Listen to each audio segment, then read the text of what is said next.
you, and I hope you're keeping safe. It's good to have you back here. So today I'm going to be talking about a very interesting topic.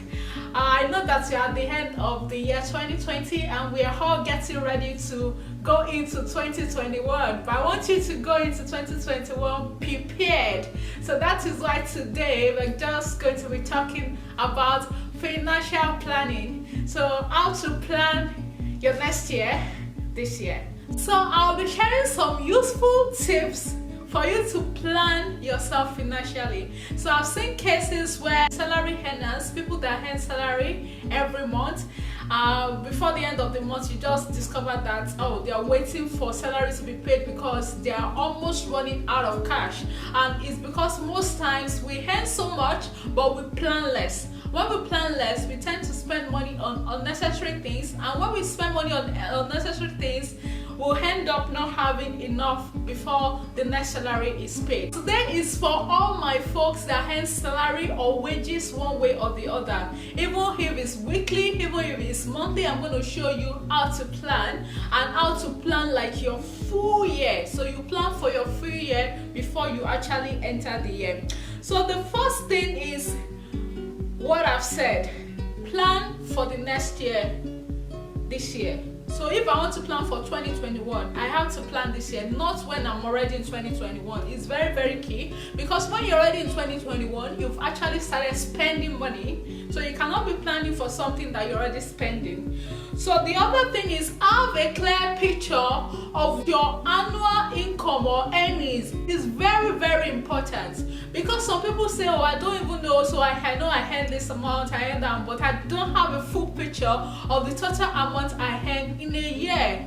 That is a recipe for financial disaster, because if you don't know how much you earn in a year, it becomes very difficult for you to plan for that year. So what I want you to do right now, bring out your pen. We're going to walk through this process together. Just reflect about it. What are your main sources of income, and how much do you earn from each of those sources of income? Write them down, note them down, and calculate in a year how much do you actually earn. Very important. Then the next thing is that only plan with 90% of that total earning. So you've already looked at how much you are earning in a year.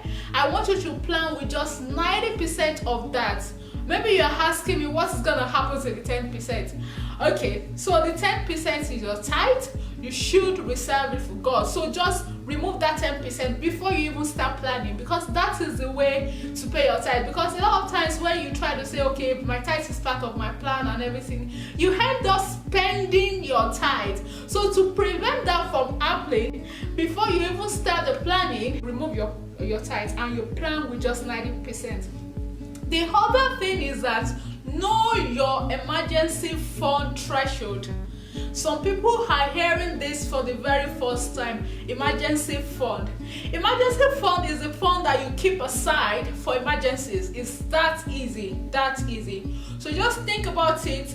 Imagine that you have an emergency today. We're not praying that we fall into emergency situation, but just plan for it, so that you are not caught unawares. So imagine that you have an emergency or something medical to attend to. Just think about it. Do you have a fund saved somewhere that you can always reach out to when you have an emergency? If your answer is no, then you have to start planning for your emergency fund. So you need to decide, even before you start planning for anything, you need to decide what that emergency fund will be. Then the next thing is you need to understand what your sustenance fund is.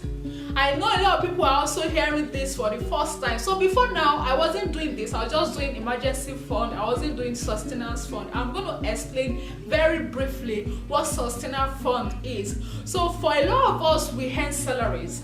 And the truth is that anything can happen with that opportunity. Look at what happened in 2020. A lot of people lost their job, and because they lost their job, a lot of families are helpless up to date. You don't want to find yourself in that situation. So what is usually recommended, I learned this from my pastor, and what I also recommend to you is that always have a fund somewhere whereby even if you don't earn salary for 6 months, I repeat, 6 months, you are good.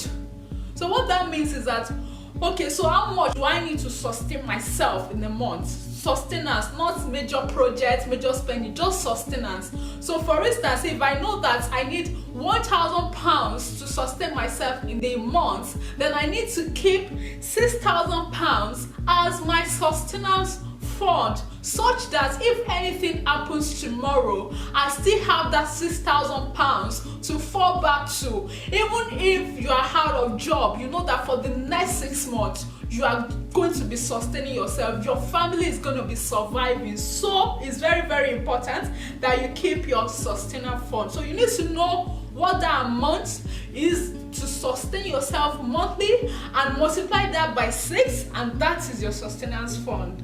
The next thing is that you need to know your recurring and non-recurring expenditure. I'm going to explain, because a lot of people just know, oh, I have expenditure. You have to know which ones are the recurring and which ones are the one-offs. So let me explain. So if I have to pay my council tax every month, then that is my recurring cost. If I have my phone bills to pay, that is every month. My electricity, my utility bills to pay, that is every month. Then that is a recurring expenditure. But if I have to, maybe at the beginning of the year, I have to pay for my rent, that is not a recurring expenditure. But if you pay it monthly, then that is recurring expenditure. So you need to really understand what the difference is between your recurring expenditure and non-recurring expenditure, and know exactly what it is. So know what your recurring monthly expenditure is, and know the total non-recurring expenditure, the one-offs, maybe once in a year or once in a quarter, that kind of a thing. So once you know that, now calculate how much your emergency fund is, how much your sustenance fund is, add that together. That is the fund that you always keep in your account. The other good thing about this fund is, for as many that would like to apply for visas, maybe you want to travel overseas, you want to apply for visa, with your sustenance and your emergency fund, you are almost 100% sure that you have enough proof of finances that you need to show to the embassy or the visa authority where you're applying to, because you already have the sustainer fund. So you're as good as okay with having fund in your account to show for your visa application. So this is very, very good. It's an addition to that. So it's more of a win-win thing. So once you remove that from your total earnings, you removed your emergency fund, your sustenance fund, your recurring and non-recurring expenditure from the total amounts that you earn in a year. So what is left is now what you plan with. So I recommend that you use bulk of that amount as savings. So a lot of times, depending on how much you earn, actually, some people don't have a lot of cash at the end of the day when they remove all these funds I talked about. But if you have substantial amounts left, so it's recommended that at least in a year you do at least one major project or investment. So don't just think about it. Maybe you want to put in money for your mortgage, or just one major thing that you want to achieve in that year. Because that's what I always tell people to do. Do a capital project, at least one capital project in the year. Because you discover that when you don't plan to do a capital project before that year starts, you end up spending the same amount of money, just spending here and there, nothing substantial to show for whatever it is that you've earned for that year. So what I'm going to do is, because now all of this looks like gibberish, so we're going to go practical. So I'm going to be taking you through a planner, a financial planner that I've prepared myself. So I've prepared this financial planner to help you guys. I'm going to upload it online for you to be able to download. I'm going to also put the link to download that particular planner in the description box, so you can look at the description box for the planner. You can download it so that we can, the next few minutes will take us through all of these things that I've said, practicalizing it, putting figures. So we're going to be using hypothetical figures. I'm going to be assuming that I earn certain amount, and we go through all of that, the different funds that I've talked about, and how to plan and how to break down those plans into monthly plans. So remember, we are doing an annual plan, so we need to now break it down into monthly plan and how to track if you're on course in the course of the year. So in 2021, I'm going to be using this spreadsheet, and I'm going to be tracking myself. Say January, what is it that I plan to spend money on? What have I spent money on? And over time, you can see how well you are doing. We're going to be doing that together. I would like you to join me. Download the planner if you haven't, and if you have, just have it open on your phone or your computer, and let's work this out together. And I promise you, your 2021 is going to be fantastic because of what you're planning ahead of time, and you will never run out of money. Hi everyone, how are you doing? Okay, so today I'm just showing you what the template for the financial planner looks like. This is an annual financial planner I've developed myself. So the planner has just 2 sheets, so you can see 2 worksheets in Excel here. So there is this entry sheet where you enter all the details you need, and there is a planner sheet. So in the planner sheet, all the calculations are done, and you see what you spend every month. You see what you spend, what you get earn every month, and what you spend every month. You see what your tax is, what your tithe is, what your savings are, and you also see the balance that you're going to have at the end of the month. So it's very easy. So this planner sheet, you don't need to edit anything. Actually, it will not allow you edit anything. You don't need to edit anything here. Your only sheets where you need to enter details is on the entry sheet. So I'm going to show you a sample of how to go about this. So you can see that these cells, they have different colors, and I've tried to explain what the colors actually mean.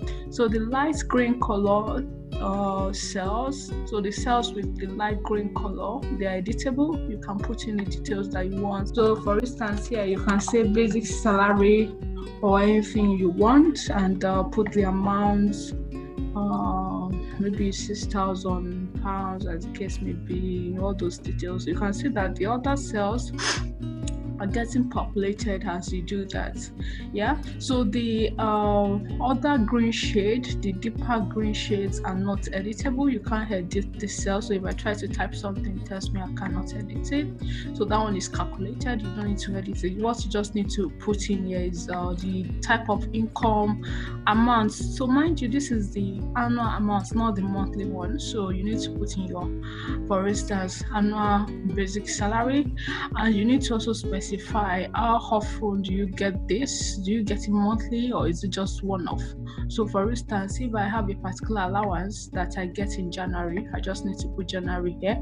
Then here it's going to ask you if it's taxable or not. So are you paying tax on that particular income or not? This is very key. And also for people that have deductions in their salaries, so you can see deductions, so you can edit this, so you can leave it blank as the case may be. So really anything you want. So you don't need to put a negative sign on the deduction. These 3 rows are already taken as deduction and is subtracted from the total here, so you don't need to edit that. The other thing you need to take note of is the tax rate. So what is the prevailing tax rate in your country? Is it 20% of your income? Is it fixed? So this will only account for a fixed tax rate. So you can just take the average. If yours is not fixed, you can take the average of the tax and input that as well. So the other thing is your expenditure. How you remember I was talking about recurring and non-recurring expenditure. So you need to put what your recurring expenditure are expenditures that you know that every month you have to spend money on. So for instance, some people pay council tax every month, you pay your utility bills every month, you pay your phone bills every month. So things like that will come under your recurring expenditure. And non-recurring expenditure are like one-off expenses. Maybe you need to go on a vacation in a particular month. So, for instance, I could actually have vacation here for say maybe I want to spend £2,000 on vacation, say in April of that year. You put all of that details there, and of course, it calculates all of that and adds that to your total expenditure here. So the other thing that you can edit here is the projects that you want to do. So I've provided spaces for 3 main projects, and for these projects or savings, you can decide that okay, so if it's going to be a monthly savings, so I want to save £1,000 for instance every month. It gives you the opportunity to do that. Or maybe I want to buy a particular asset, say in June. You can also do that. You can select the month when you want to buy the asset. So it does all of that for you and breaks down all your costs for every month. So in the next sheet, that's where you have the planner. You can see the breakdown. So remember I was talking about emergency fund. So yeah, let me just put a few things here so that you can see how the calculation is done. Let's say I have some bills to pay and all of that. You can see that all these other cells are getting populated as I'm doing that. And let's say that monthly I want to save £1,000 monthly, so that's £12,000 in the year. So remember, this is an annual amount, so you need to put the annual. So remember, I was talking about sustenance fund. Sustenance fund is the fund that you need for your recurring expenditure for at least 6 months. That cost that will sustain you for 6 months. So, and in this case, if my recurring expenditure is £600, my sustenance fund will be 3,600. Yeah, and you need to also specify what your emergency fund is. Yeah, so you can say emergency fund of maybe £1,000. You can put that as well. So another thing you should take note of is this previous year brought forward balance. So for this one, what exactly are you carrying over from the previous year? So what is your account at the beginning of the year? You can, maybe if you have an idea of that, you can put that detail there. So what I'm going to show you now is how to populate this. I'm going to show you sample populated spreadsheets like this that I've done, and you can work with some of the values and see how that moves your monthly planning. So at the end of the day, so let me quickly show you that. So this is a sample field of annual financial planner. I'll fill this hypothetically, so I'll just take you through what I'll fill there so that you have a full understanding of how you should also fill yours. So what I've done here is an hypothetical case. It's not anybody's salary, it's not anybody's income or expenditure. It's just hypothetical for me to be able to explain this to you very well. So for this hypothetical case, I've selected a basic income of £28,000. So this is the total amount of the basic income of that person in a year. Yeah. So, and I've selected some employee allowances. So the basic income is paid monthly and is taxable. You can see what I've done here.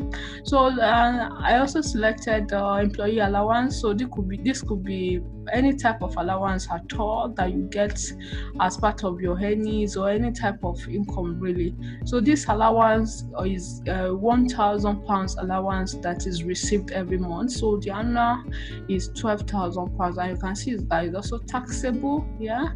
Also, I put a yearly bonus. So let's say at the beginning of the year, January, this person gets a bonus of £10,000. Yeah, and that bonus is also taxable. Yeah, so I've put that as well, and I put a second allowance. Let's say this allowance is paid one-off, so it's not a monthly allowance, it's just one-off, and it's £2,500 is paid in the month of March. I've put that as well. And this person also gets a mid-year bonus of £7,700 paid in June. You see that. And of course there's an housing allowance that is paid monthly of the total of £15,000. pounds. So I've also put that. So you can put as many allowances or sources of income as the case may be here. I just calculate, but I'm using just 5 different types of allowances with the basic income here. Yeah. So for deduction, so remember these 3 rows were for deduction in the blank sheet. So what I put here is pension. Let's say that this person pays a pension of 5% of their basic income. That is what I've calculated here. And the pension is not taxable, of course, it's the deduction. You don't expect it to be taxable. And also there's an upfront deduction. Whatever deductions you have, you probably know what your deductions are. So deductions are things that are deducted from your salary before you get paid. So you don't have a control on that, so it's not like an expenditure, but it's deducted before your salary is paid. So also I put here professional dues. Maybe there are some dues that you pay monthly, you also put that. And remember, you can also change this to one-off, so you can select the months. If it's not monthly, if it's just a one-off payment that you make, you can say I can change this, for instance, and change this to, let's say I pay this one say in July, not monthly. You see, you can do that. That's fine. Put a tax rate of 20% here. You can change it to the prevailing tax rate in your country. That is okay. So in terms of transportation, so these are my recurring expenditure. I know that in the month, this hypothetical case, I will spend £150 for transportation, grocery and daily spend about £300, phones and internet bills about £50, council tax about £200, monthly rent £500. So you need to be as specific as possible in this space. You need to think about it holistically. What are those things that you spend money more on every month? Put a cap to it and put that cap here. That's the maximum. Put it here so that you can get your total recurring expenditure for the month. Mind you, these are monthly values, they are not annual, so you need to take note of that. So for your one-off expenses, this you cannot put this in monthly really, because it's not recurring. They are one-off, so you need to specify when in the year are you going to be spending that money. So for instance, I put 2 bulk purchases that I will make, this hypothetical case will make February and July, £500 and £900 respectively.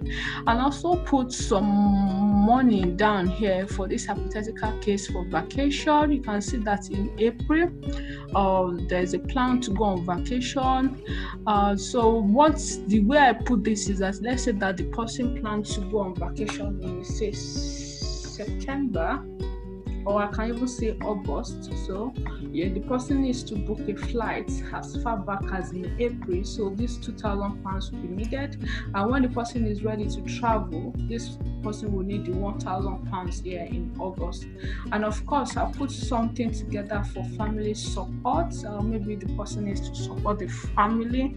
You need to put all of that. Some people's family support might come under recurring expenditure. Maybe you put aside a specific amount for your family every month. You need to also put that in your recurring expenditure. So you see how you can fill your no recurring expenditure. You can put in the months and all of that. So it's pretty straightforward.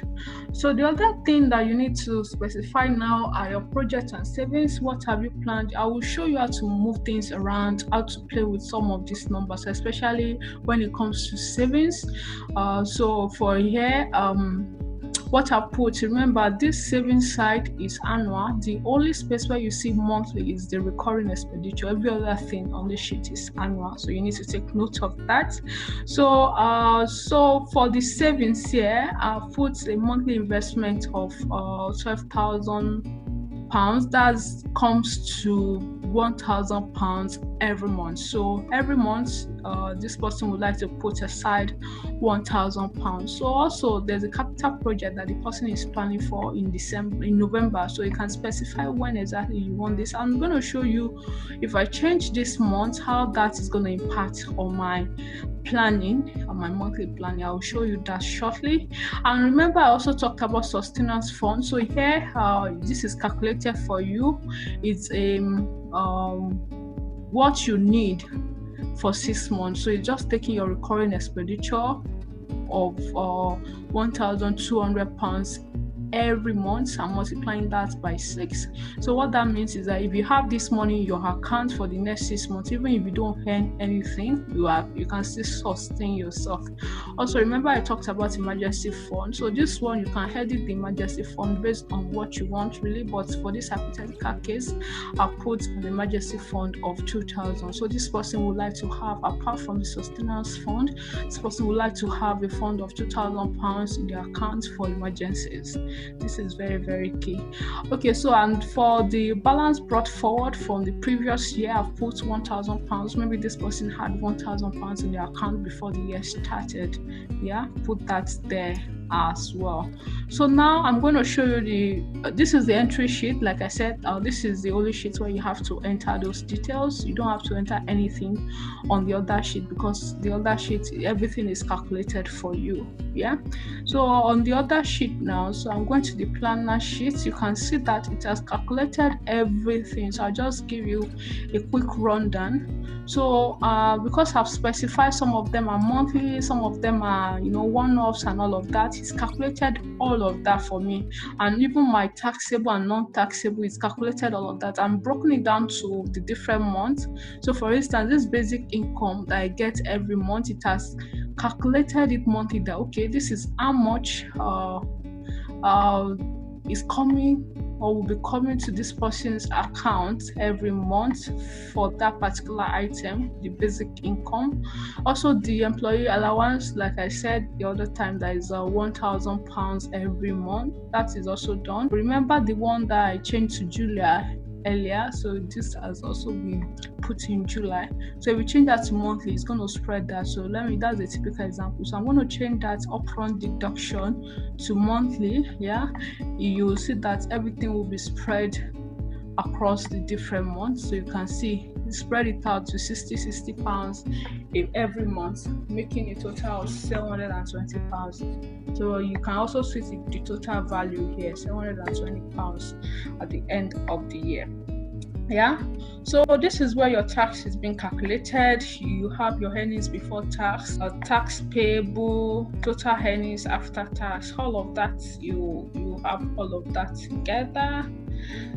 So remember, this total earnings before tax, this one you've already taken into account. You've taken into account your deduction. That is why you have this lesser.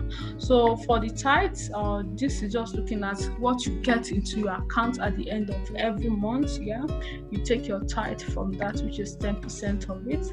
Then you can now start talking about your expenditure. Yeah, so you can see, just like I've done for income, this is also broken down to different months, January to December. All your expenditure, wherever you populate there, gets populated here as well. And you can see the one that has been specified to be spent in July. All of that is there. If you go back to the entry sheet, you see that I have 2 Julys, and that is why you also have 2 non-recurring expenditure in July, and so on and so forth. And it calculates the total of that. Yeah, so all the formulas are there. You don't need to disturb yourself with that. I've tested it. It works very well. So now when it comes to the investment space, you can see put together. Remember that £12,000 I said I would like to save for the whole year, saving £1,000 every month. You can see it has broken this down as well to £1,000 every month. And if you look at the total is £12,000 at the end of the year. So it's pretty straightforward, really. It's very, once you put in your details from the entry sheets, the planner just picks it up and calculates for you. Yeah, making your life very, very easy. So now And so you can see the balance from the previous month. This one takes the ones from the previous year, and the subsequent one is taken from the months before that. So now this row 51 is very, very important, because this is what shows you what you have in your account at the end of the year. So this is what you have. So we're going to play around with this. So let's say that, okay, and you can see the different colors. Let me quickly explain that. You can see if it's red, then it's a negative balance. I'm going to show you a typical case where you can have a negative balance. If it is amber, then is balance not sufficient for emergency. So what that says is that your emergency fund of £2,000, what you're going to have at the end of the month will not even be sufficient for that. So if you have yellow, it's saying that balance is not sufficient for emergency and sustenance. So remember, our sustenance fund is calculated from our recurring expenditure, and our sustenance fund here is 7,200. With the emergency, that's 9,200. You can see that currently what we have for this month of January, we don't have up to that 9,200. That is why it's yellow. And for the other months, we pretty much have more than 9,200 minimum balance that we want to have in our account. So it's okay. Let's say at the beginning of the year, especially if you've never used a planner to plan your previous year, at the beginning of the year, it's okay to have some yellows or maybe a few ambers. But when you're getting to March, April, you should at least have those funds in your account. And with this balance, it's very easy for you to apply for visas and whatnot, like I was saying. So let's play around with some of the figures and let's see the impact. So let's say that, let's start with an expenditure. Let's say that, oh, by the way, I want to buy let's say I want to buy a car. Will I say a car or an item worth £5,000? Yeah, I want to buy an item worth £5,000, and I want to buy that item. Say I want to buy it in March. Let's see the effect of that. First of all, you can see my leftover has gone to negative, meaning that this planning is not sustainable for the year. So I'm going to show you what that impact is. I've added non-recurring expenditure of £5,000 in the month of March. Look at what my planner is looking like right now. You can see a few more ambers. So it's telling me that January, slightly amber, because I don't have up to 9,200 in my accounts. But when it gets to March, you can see that because I've done this bulk expenditure of £5,000, it has driven down my balance, end of month balance, and you can see it has a ripple effect until end of May. So by June, that is when I'll start recovering. And again, because I have some expenditures to make in November, around this period, later in the year, I'll start having challenges again. I will not be able to make up my 9,200. So this is not a good planning. You want to have as many greens as possible. So I'm going to take that back to zero. Let's take it back to zero. We don't need anything in that space now for now. So now let's say I want to do savings. Let me play around with savings. So I already have 2 core savings in this hypothetical case, but let's say that I want to have a third savings. So for this third savings, I want to maybe every month put aside say £500 for something that is very, very important for me. So I'm going to put a 6,000. Okay, so I might even put that same non-recurring expenditure. Let's say in the savings, I want to put a savings of a total of £5,000, but I want it deducted every month. So you can see I'll put that same £5,000, and if I go to my planner, you see what happens here. So it's taking out £416.67 every month, and you see what happens. I have a few greens, So it's just January and February that probably will not have grains, but also November and December looks a bit shaky for me. So maybe what I can do is, okay, so how can I make that grain? I can say, must I spend this much? So why not reduce that to say 3,000? So if I reduce that to 3,000, let's see the impact of that. You can see it looking mostly green really. So for me, this is a better off position, than where I was before. So that's how to move things around. So let's go back and change that to 0. Now let's look at, okay, so let's say I don't want to do it monthly, that £3,000. I want to do it as one-off, but I need to figure out where to put that £3,000. So if I go to my planner, for instance, and just have a look at my balance, remember I want to have a minimum balance of 9,200 in my account for sustenance and emergency. So if I need £3,000, I can look at 1 month. Will I start having that buffer of £3,000? You can see that in the month of May, I have well over 9,200. I can make that £3,000 purchase from anytime from May downwards. Anytime from May downwards. But I don't want to put it in this November or December because they don't have a lot of money there as well. So what I can do in this case is to actually put that £3,000 here and select the month of May. So I'm making that, I can plan to make that investment in the month of May, and you can see what happens to the planner. So it's looking good except for the month of November. I was talking about November just now. November is not the best time really, because I don't have a lot of income coming in November and I still have my consistent expenditure. So in this case, if I want to remove this amber, I can tweak things just quite a bit and see what happens. So remember, I have this capital project in November that is taking a lot of money, right? So what I can decide to do is that this capital project in November, I can either move it around a bit, not do it in November, maybe I can do it in December. So let me show you. So if I move this capital project to say December, just so that at least my books are looking good. So you see what happens is all green just by moving that capital project by 1 month. So really this planner helps you to move around what your plans are, your investment plans, your recurring, non-recurring expenditure, things like non-recurring, recurring expenditure. You can't do much on that because you still have to spend this money that particular amount every month. But for your non-recurring expenditure, you can see you can move things around and all of that. So I hope this is really helpful.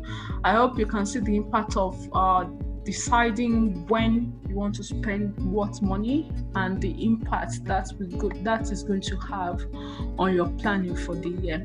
So feel free, this particular hypothetical case, I'll also be linking it in the description box. I'll be linking the template as well. Feel free to move around the values and see the impact of that.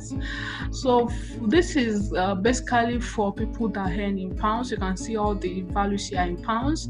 I understand that some of my audience, they're in Nigeria, and they would like to have a planner in their local currency, Naira. So I will also be uploading just a template in Naira. So feel free to reach out to me if you have any questions regarding any of this. It's very easy to use and very intuitive. You just need to select, okay, what am I spending? When do I want to spend it? What am I investing? When do I want to invest it? What am I getting? When am I getting it? And things like that, and your tax, and it just populates every other thing for you. Okay, thank you. I hope this has been useful. I hope you can begin to use this to plan so that you don't have unnecessary spending. But remember, you can always come back to this, update a few things. If something has changed or moved around, update it. If you need to have more recurring expenditure, update it and see the impact even before you enter into that contract. Maybe you are thinking of taking a mortgage. You can use this to say, okay, what is the impact of that mortgage? What impact is that going to have? So that mortgage will probably be a recurring expenditure you're paying back every month. What impact will that have with your overall plan? You can do all of that here. And I hope this will help you to be a better person at the end of the year. So let me simulate one more scenario. Let me simulate a scenario where this capital project is actually coming. Let's say I want to do it in January.